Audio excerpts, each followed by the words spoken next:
सभी पत्रकारों को नमस्कार। अभी कुछ समय पहले दिल्ली के मुख्यमंत्री श्री अरविंद केजरीवाल जी ने मानो झूठ बोलने का नया कीर्तिमान बना दिया, झूठ की एक कड़ी लगा दी। अब ये कहना गलत नहीं होगा कि दिल्ली मॉडल हो गया है फेल, अरविंद केजरीवाल आकर झूठ की लगा रहे हैं रेल। और जो करते हैं ये वादा, उसका पूरा नहीं किया आधा। मैं सबसे पहले इस मंच से चुनौती देता हूं श्री अरविंद केजरीवाल जी को। अभी 1 घंटे पहले ही आपने एक प्रेस वार्ता करी है अरविंद केजरीवाल जी, और जैसे आपकी राजनीति बड़ी सतही है, उसमें गहराई नहीं, विश्वसनीयता नहीं, वैसे ही आपकी प्रेस कॉन्फ्रेंस भी होने लगी है। और इसीलिए शुरुआत करेंगे जो 3 बड़े झूठ बोल के अरविंद केजरीवाल जी को लगा हर बार की तरह मैं निकल जाऊंगा। नहीं अरविंद केजरीवाल जी, जब आपको चुनौती देने भारतीय जनता पार्टी आती है तो वो विश्वसनीयता के आधार पे आती है, ठोस आंकड़ों के आधार पे आती है। और मैं बड़ी जिम्मेदारी से इस मंच का इस्तेमाल करते हुए एक बात कहूंगा, 3 झूठ आपके समक्ष रख के पकड़ूंगा और चुनौती देता हूं कि कल 24 घंटे के अंदर अगर हिम्मत है अरविंद केजरीवाल जी में, तो वो साबित करे कि जो तथ्य उन्होंने रखे वो सही हैं या जो तथ्य हम रख रहे हैं वो सही हैं। हर बात पे झूठ बोलना, हर बात पे गलत तथ्य रखना। सबसे पहले अरविंद केजरीवाल जी ने आज प्रेस कॉन्फ्रेंस में यह बात कह दी कि मनरेगा की राशि में 25% की कटौती की गई है, जबकि इस योजना से देश के सबसे गरीब किसान मजदूर को 100 दिन का काम मिलता है। तो पहला झूठ यही पकड़ते हैं। और अरविंद केजरीवाल जी ये प्रेस वार्ता जरूर देख रहे होंगे।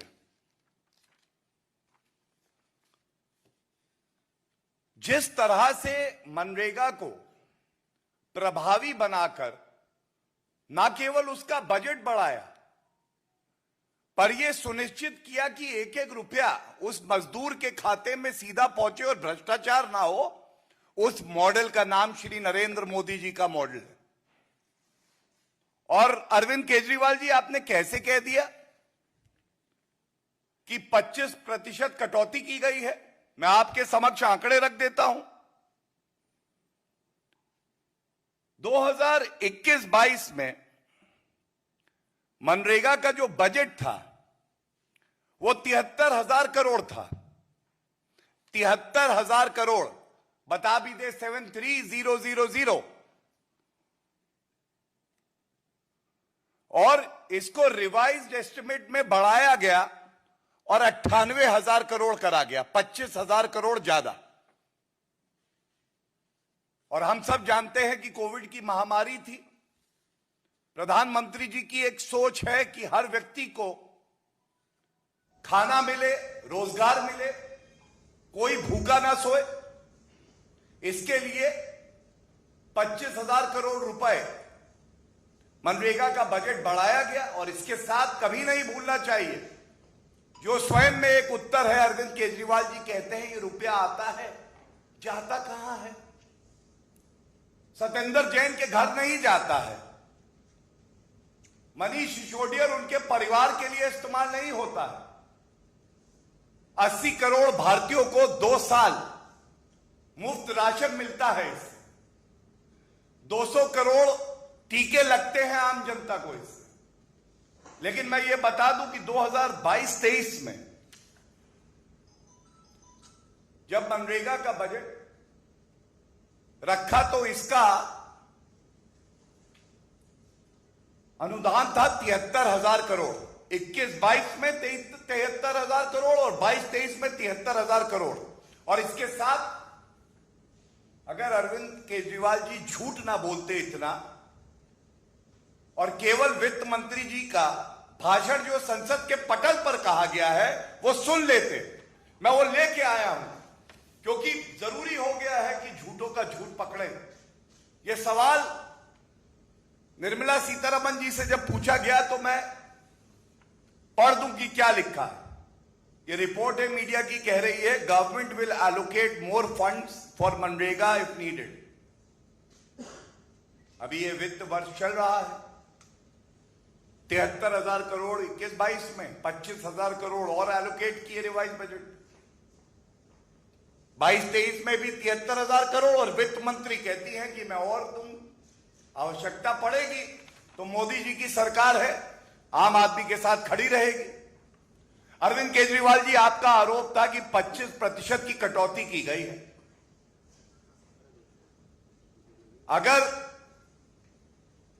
ये सारे जो फाइनेंस के टर्म्स हैं आपको नहीं समझ में आते हैं तो यह आवश्यक ही है कि आप किसी से मदद लें और समझें कि बजट में किस तरह से बजट पेश किया जाता है, उसके बाद अतिरिक्त अनुदान किया जाता है। तो झूठ पहला पकड़ा गया।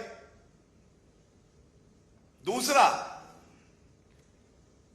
आपने एक और अनर्गल आरोप लगाया। आपने कह दिया केंद्र सरकार टैक्स एकत्रित कर अभी तक 42% राज्यों को देती थी, पिछले कुछ वर्षों से इसे घटाकर 29% कर दिया गया है, 13% कटौती कर दी गई है। अब मैं आपको बिल्कुल स्पष्ट बता दूं, फाइनेंस कमीशन ने यह तय करके बताया कि 5 वर्षों के लिए जो सारे प्रदेशों को जीएसटी में से डिवॉल्व होता था वो 42% पर ही रहेगा। 41% क्योंकि जम्मू कश्मीर और लद्दाख यूनियन टेरिटरी बना दी गई और अगर उसको जोड़ दिया जाए तो 42% 5 साल के लिए। तो यह दूसरा झूठ बोला अरविंद केजरीवाल जी आपने, और आपको लगा कि आप झूठ बोलेंगे कोई पकड़ेगा नहीं।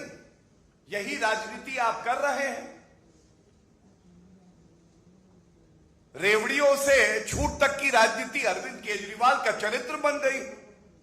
संवैधानिक पद पे बैठा व्यक्ति इस तरह के अनर्गल बयान दे, सोचिए असत्य अरविंद पार्टी का क्या हाल होगा। आप है ना असत्य अरविंद पार्टी, केवल झूठ ही बोलेंगे, असत्य ही बोलेंगे।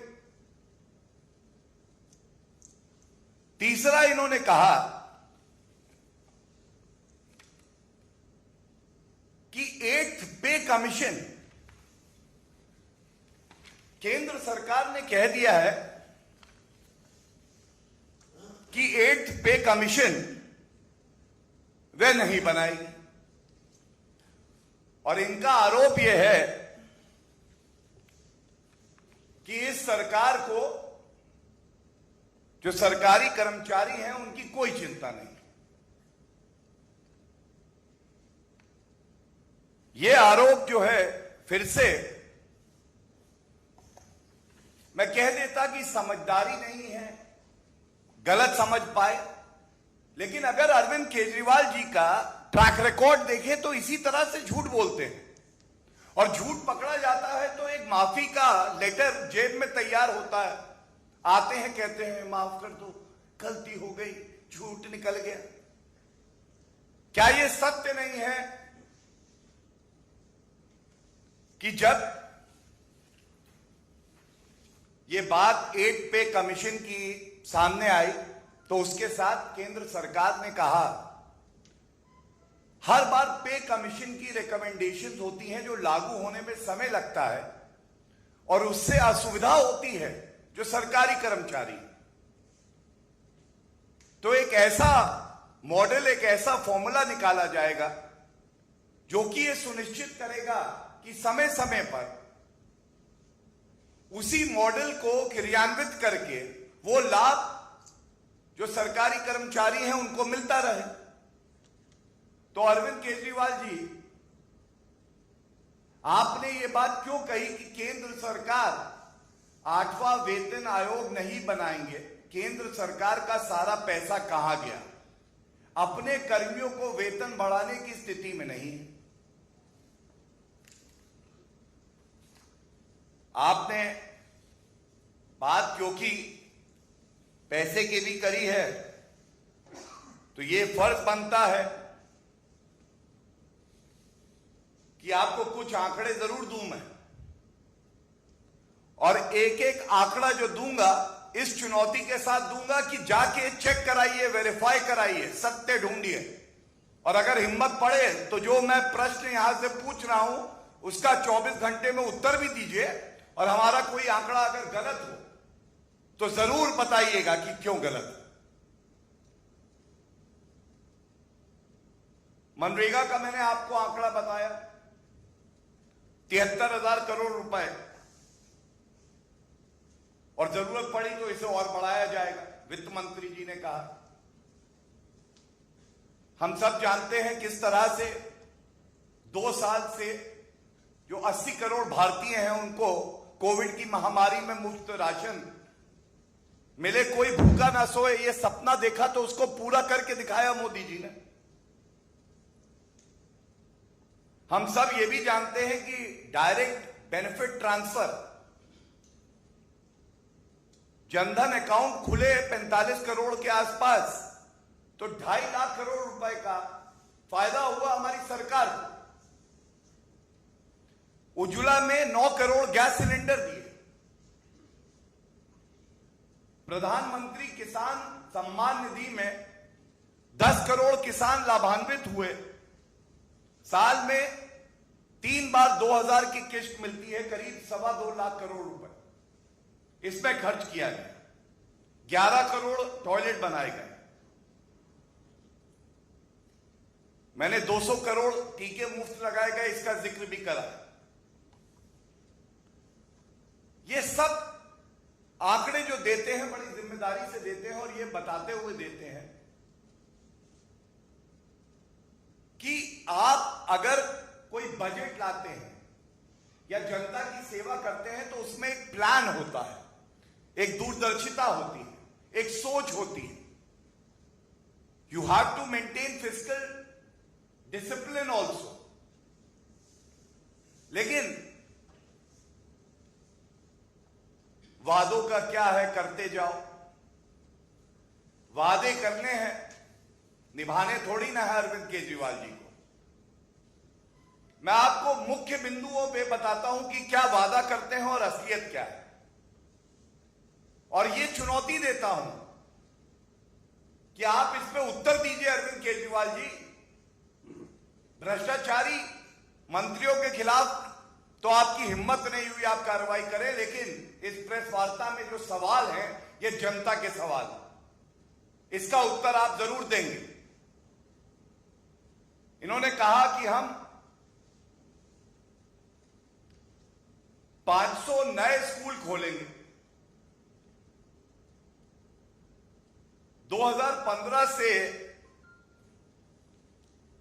21 के बीच में ये सारे प्रमाण लेके बैठा हूं। 500 नए स्कूल तो नहीं खोले, 16 स्कूल बंद जरूर हो गए। आज दिल्ली के जो स्कूल हैं 745 ऐसे हैं जहां प्रधानाचार्य नहीं है, और जो पिछला आंकड़ा सामने आया था करीब 16,000 शिक्षकों के पद खाली हैं। कहा 500 नए स्कूल खोलने थे, ना प्रधानाचार्य हैं ना नए स्कूल खुले, बंद हो गए। नौकरियों की बात 2015 में कहा 8 लाख बेरोजगारों को नौकरी देंगे, ये इनके मैनिफेस्टो का ही हिस्सा है, अंग्रेजी में है, पढ़ भी देता हूं। आप will create 8 lakh new jobs in the next 5 years। वादा देखिए,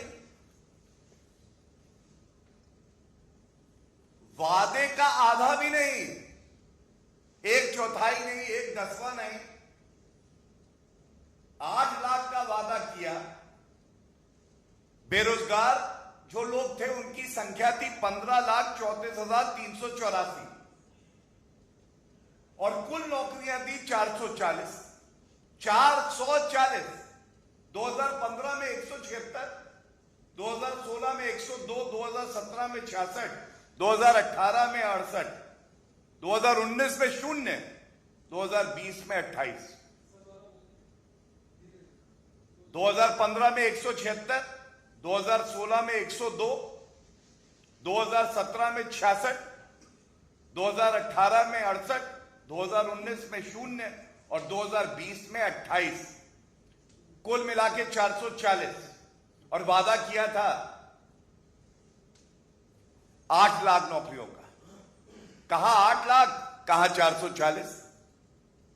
अरविंद केजरीवाल जी की झूठ, भ्रम, असत्य की दुनिया में आपका स्वागत है। इसके बाद आप इनसे केवल एक बात पूछिए।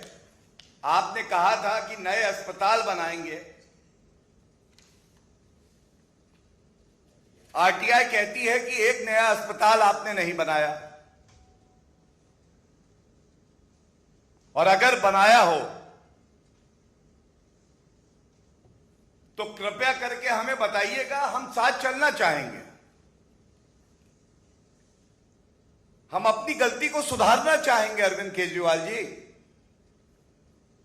एक मुख्यमंत्री झूठा हो जाए ये तो बड़ा कष्टदायक है। आप ले चलिए, दिखाइए कि आपने कहां अस्पताल बनाया है। 8.5 साल से आपकी सरकार है,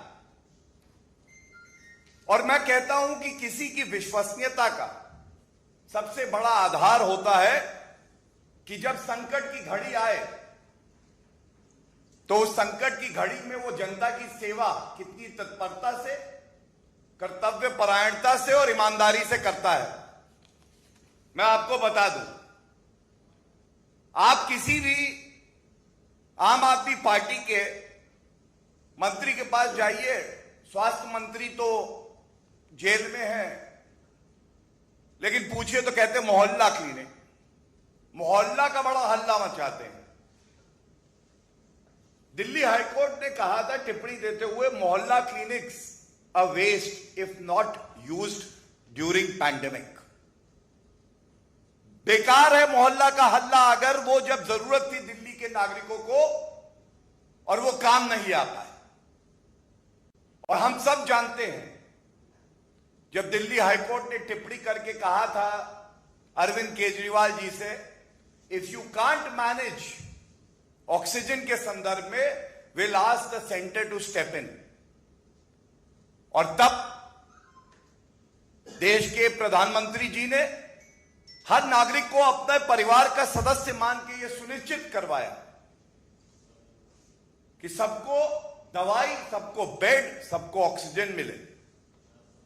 और जब अरविंद केजरीवाल जी से पूछा गया, ये जो दूसरी लहर आई ये खतरनाक थी, आप कहां थे? पहली लहर में आप कह रहे थे कि दूसरे की तैयारी है, तो उन्होंने कहा नहीं, मैं तीसरे की तैयारी कर रहा था। जब संकट आता है नागरिकों पे, प्रदेश पे, देश पे, तो ये गायब हो जाते हैं और उसके बाद दिखाई देने लगते हैं झूठे वादे बोल के। मैंने आपके सामने अरविंद असत्य पार्टी का मॉडल रख दिया है। 3 झूठ पकड़ के चुनौती दे रहा हूं एक बार फिर से, दिखा दे कि जो आरोप इन्होंने अनर्गल आज लगाए हैं वो सत्य है। और अगर कोई मुख्यमंत्री संविधान की शपथ लेकर प्रेस वार्ता करके झूठ बोलता है और जनता को गुमराह करता है, उसे कुर्सी पे बैठे रहने का 1 मिनट हक नहीं। धन्यवाद। प्रश्न किसी का हो तो।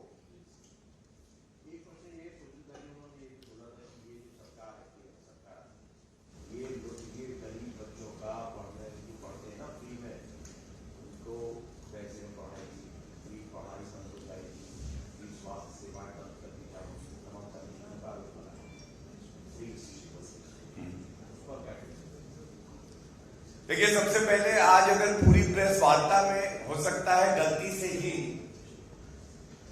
लेकिन अरविंद केजरीवाल जी के मुंह से सच ये निकला कि पूरे देश में शिक्षा तो मुफ्त है। अब ध्यान से देखिएगा उस प्रेस वार्ता में। अरविंद केजरीवाल जी, पूरे देश में अगर शिक्षा फ्री है तो फिर आपका ये असत्य मॉडल क्या कर रहा है? लेकिन जो झूठ आज पकड़ा गया वो मैंने आपके समक्ष रखा है कि 500 नए स्कूल आपको बनाने थे, 16 आपने बंद करवा दिए। अस्पताल आपने नया कोई खोला नहीं। पानी का आपने वादा किया था स्वच्छ देंगे, तो बताया जाता है 30% ऐसे घर हैं दिल्ली में जहां पे नल की पाइपलाइन ही नहीं है, पानी नहीं आता है। स्वास्थ्य मंत्री आपके जेल में है, आप में हिम्मत नहीं है उन्हें हटाए। मैं केवल इतना ही कहूंगा, इस तरह की हल्की, घटिया और झूठी प्रेस वार्ता करने की बजाय अरविंद केजरीवाल जी, ये आपके पास अवसर है, चुनौती स्वीकार करिए।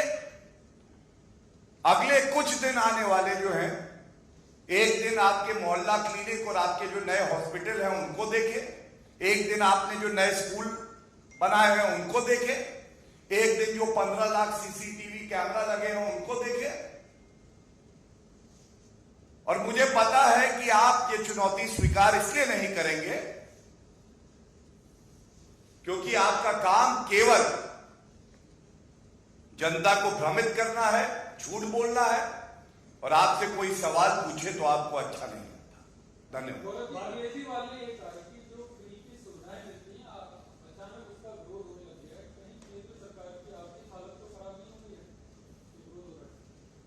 देखिए, मैं फिर आपसे एक बात कहूंगा कि जब 200 करोड़ टीके लगे या कोविड की महामारी में श्री नरेंद्र मोदी जी की सोच थी कि हर घर में राशन हो, खाने के लिए खाना हो, वो रेवड़ी नहीं है।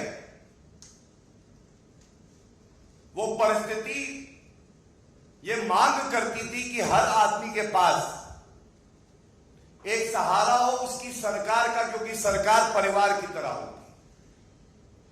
लेकिन जब दिल्ली का खुद का बजट एक डेफिसिट बजट है जिसमें कर्ज बढ़ता जा रहा है और आपको केवल चिंता है तो शराब की दुकानों की है, और केंद्र सरकार से आपको सीखना है तो एक बात जरूर सीखिएगा। 2004 से 2014 तक बजट में फिस्कल डेफिसिट क्या था और उसको नियंत्रित करके महंगाई जो डबल डिजिट पे थी उसको औसतन 4% पे लाकर किस तरह से फिस्कल डेफिसिट को नीचे किया है, ये श्री नरेंद्र मोदी जी की सरकार ने किया है। और एक बात और कह दूं, किसी से भी कहिएगा, सर्वोच्च न्यायालय के जजमेंट भी हैं इस पे और टिप्पणियां भी हैं, उसको भी कृपया करके ध्यान में रखिए, क्योंकि सर्वोच्च न्यायालय जो कह रहा है उसे हर नागरिक को और खासकर जो संवैधानिक पद पे व्यक्ति बैठे हैं उनको ध्यान में रखना चाहिए। Thank you.